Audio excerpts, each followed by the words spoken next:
So how's it going, my comic chat armor? We're here today with Michael Schwartz, the creator of Armored. How you doing, Michael? Good. Thank you so much for having me. Yeah, thank you for coming on. So this whole comic book started because you said someone stole your comic boxes out of your garage, right? Yeah. Oh, I'm there you go. Before we got on, you said, will I cuss? This is the one thing that would make it. Yeah, someone.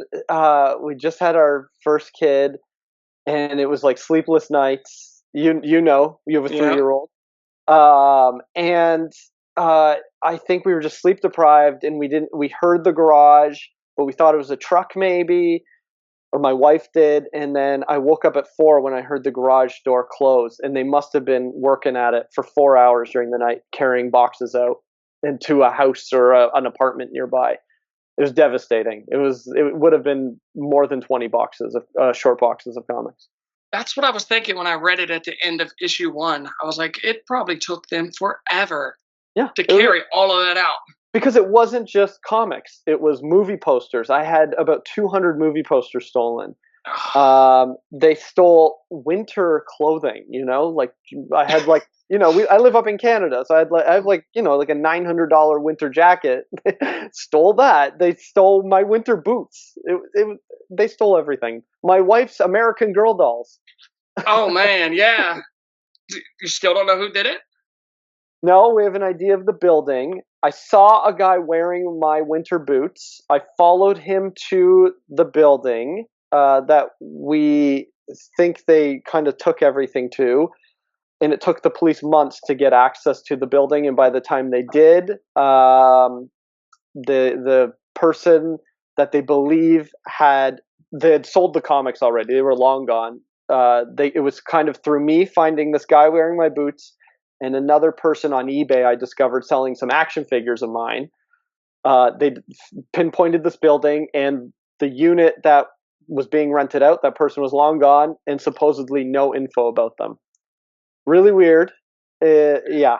So devastating, like I said. Yeah, yeah, uh, yeah. Just the sentimental value of my comics would. Well, my dad is a huge collector, and he would give me comics like as a kid. Oh, I just bought a better copy of issue 50 of Fantastic Four, like a Silver Age. Here you go, Yeah. first Galactus or whatever. It's pretty beat up, and I'd keep it in like Mm. Mylar and stuff, but it's gone, all of it. I used to get the backs of boards. I'd have pictures of like the Hulk and stuff drawn for me as a kid. Gone, everything gone. Yeah. Man, that sucks. But out of that, Yep. you gave us Armored. Yeah. Do you wanna tell them the elevator pitch? Yeah, basically, the way I tell everyone, it's a boy uh, basically falls into this old tomb and finds a medieval suit of armor, and he discovers that it has some mystical powers, but it also is being haunted by the knight that used to wear the armor hundreds of years ago. And so now this knight has to train the boy, but the knight is kind of goofy because he's from the Middle Ages. He's not Mm. familiar with the time. He doesn't know what's happening. He has no memory. And so, yeah, the boy and him have to kind of uncover this murder mystery while also fighting some monsters and some other weird things that happen. It's got kind of a Stranger Things vibe to it, but it also has a bit of a superhero elements to it. Yeah. It reads like you could animate it, and it would be awesome.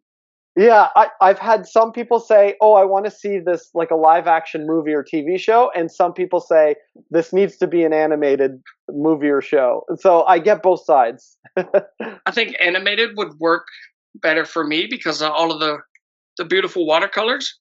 Oh yeah, You know. yeah, So the artist, did you get to pick him, or did yeah. Clover?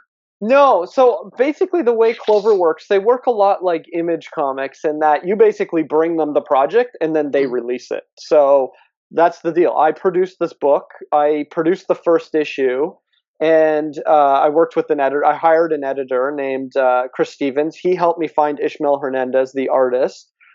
And then I hired Ishmael, and once we had an issue done, I sent it to Image, but sending something to Image is like sending something into a black hole. You don't know where it's gone. Has anyone read it? You get no Yeah. response. So I don't know. I've been working in the film industry, and I get pretty irritated by like producers that don't respond, and I'm like, I'm not taking this. So I went to other publishers, and then Chris Stevens, my editor, came to me and said, "Hey, do Clover read your book. They're really interested in it. Let me tell you about Clover. Why don't you meet with them?" And I met Hank, the publisher, Hank Canals, and he just loved the book so much, and he was so positive, enthusiastic about it. He understood that I wanted it to be single issues because that's what I pick up. I have a pull list down at the local comic shop. I didn't want to go straight to graphic novel. I was like, no, has to be single issues.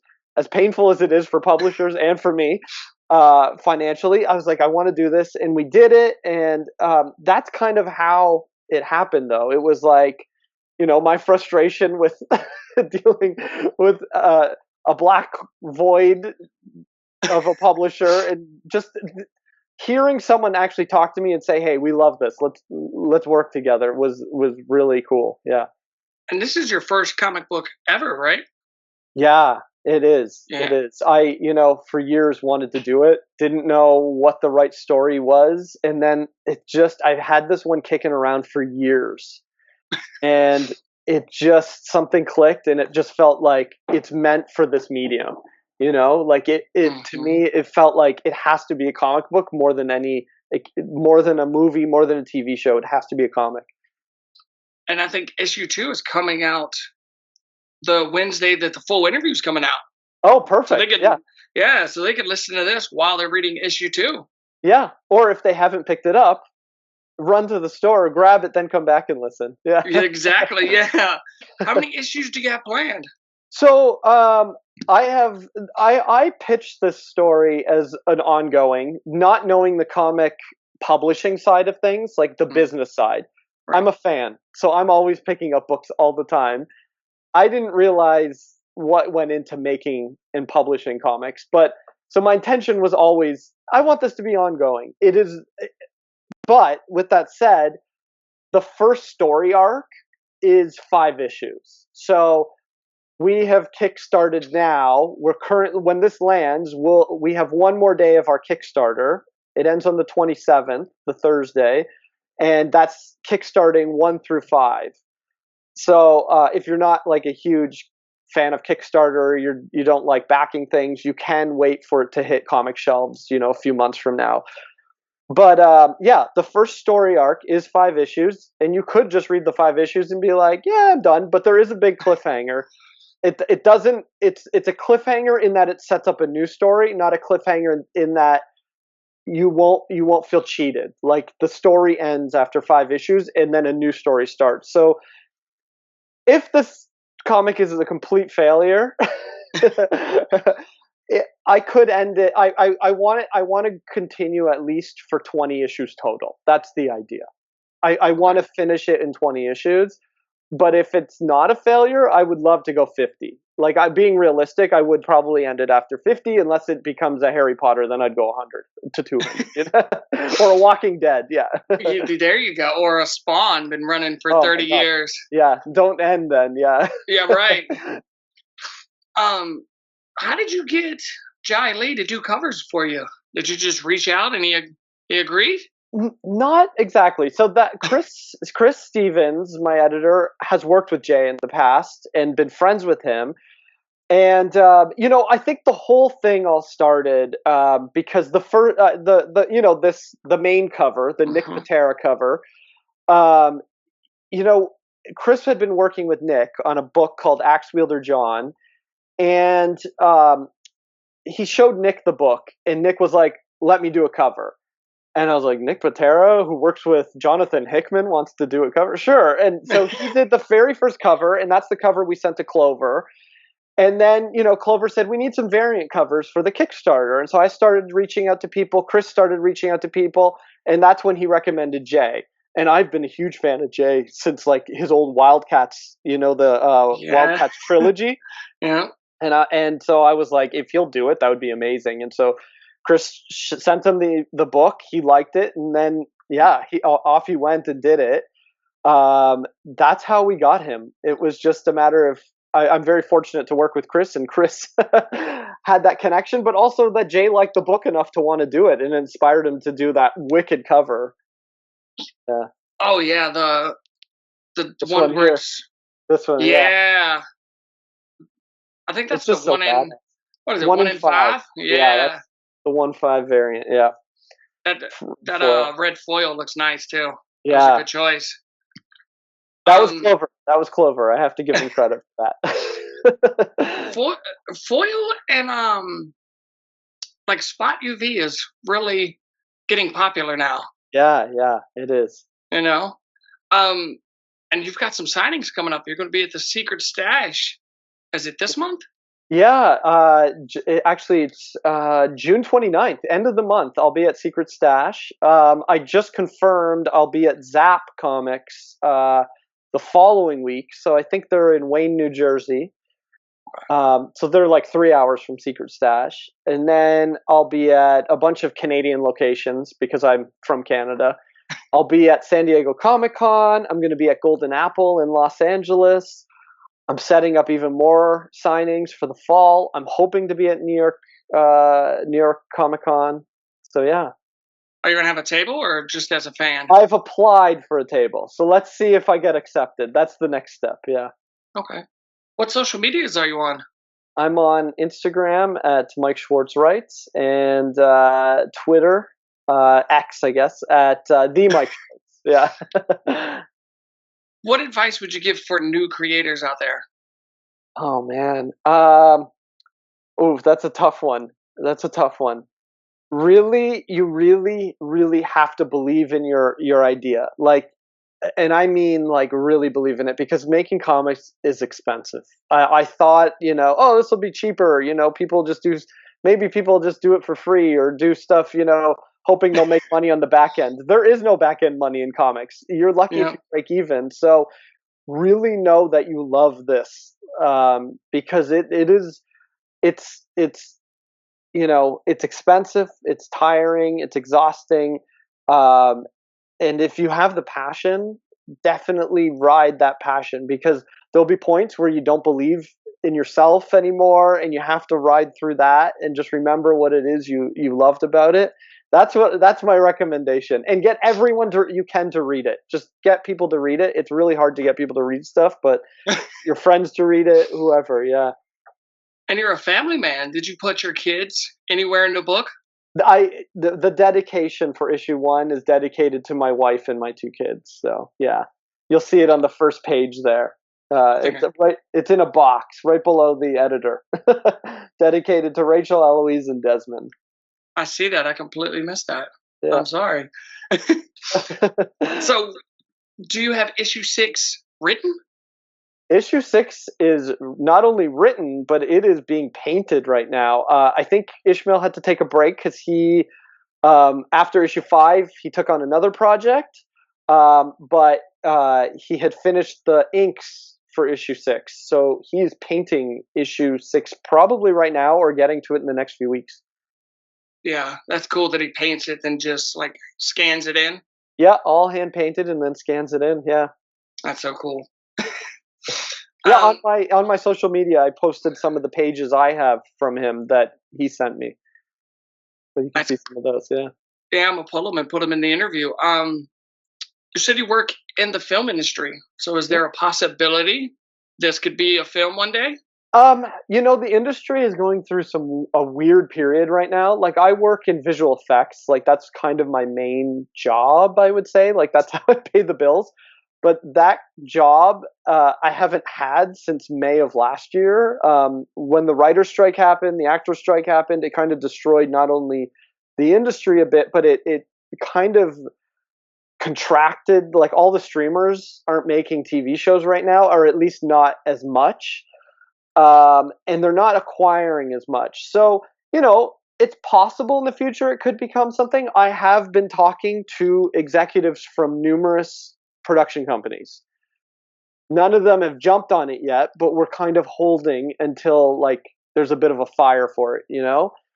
Like, Oh yeah. so we're not being, I'm not giving anyone the property that easily. So it is definitely people are interested, but I'm holding it tight for now. I want the comic to do well. I want it to live and breathe as a comic. Okay. Yeah, like we were saying before we started, all the circles I've been in, everybody seems to like it and got positive reviews that's talking about it. You know, Yeah, I think I'm, you got a gem here. I hope so. I hope people like it. We sold out at Diamond within a week. So that was That's good. I think Clover had to send Diamond some of the extra stock that they had. Like originally, we were going to put a lot of it on the Kickstarter, but we were like, I guess we'll send whatever extras we have over to the Diamond to fulfill, because there were so many back orders that they're like, we might as well fulfill some, get it out there even more. that's And huge. You know, yeah, no, I'm really happy people are liking it, and it's great to hear that you're hearing about it too. So that's great. yeah, I all because of Comic Geeks. That's so cool. Yeah, I was scrolling through it, and it was like 4 months. It was like maybe 3 months ahead, and Yeah, it just had the cover. I asked my comic shop to get it for me, and didn't know anything about it. Just the cover sold me. It's like this has to be good. awesome. You know? That's great. Okay, I got to tell Nick that. Yeah, the Yeah. the cover's what did it. So, dead or alive, who is your dream team besides the team you have now to make a comic book with? Oh my God. So am I the writer, or am I picking? I get to pick a writer to work with. Ooh, either one, whatever. You Yeah, know what? do Okay, the so I've talked about this a lot, but like Jeff Johns has been a huge inspiration. I would love to co-write something with Jeff. That would be amazing. That would be a dream come true. Artists, there's oh my God, the list is huge. Any of the Ghost Machine artists right now, they're all so good. Like Jason Fabok, Francis Manipul, Gary Frank. His Geiger work is so mhm. good. I would love to do like a book with David Mack. Like that would be a dream Oh come yeah. true. Um, there's so many. Oh, Jay Lee. If I could hire Jay Lee in the future to do interiors for me, I would in a heartbeat. Like, I love his interiors. So I don't know. I could spend the next hour talking to you about my dream teams. All right. So, is there anything you want to say before we go? um, Nothing. I just hope people read it. And if there's anyone that's like, I don't know, on the fence, I always tell people, just DM me. I'll send you pages to read, because I really want people. I want people to read it. I haven't had anyone read it and be like, well, that was a waste of my time. I think it's fun enough. Yeah. I think that there's different qualities about it that I think different people could be into. Like, you might not be into horror, but there's enough other stuff, levity within the book, that I think you could enjoy it. So I tell people, just give it a try. DM me if you're on the fence and you're like, you don't want to spend the money yet. I'll send you some pages. I'll give you like half the issue to read. Do you have a website? I don't. Just follow me on Instagram or Twitter or X or Threads. Yeah, any of those. Like, that's the best way to reach me. All right. Yeah. Well, I appreciate you taking the time to come talk with me. Yeah, man. Thank you so much for having me on. I really appreciate it. Yeah, man. Thank you. What? You mean you haven't subscribed to Comicchatauthority? Oh, come on, subscribe already. What are you waiting for? It's no big deal. Like, man, don't forget to tell him to hit that like button. Yeah, that too. Just subscribe.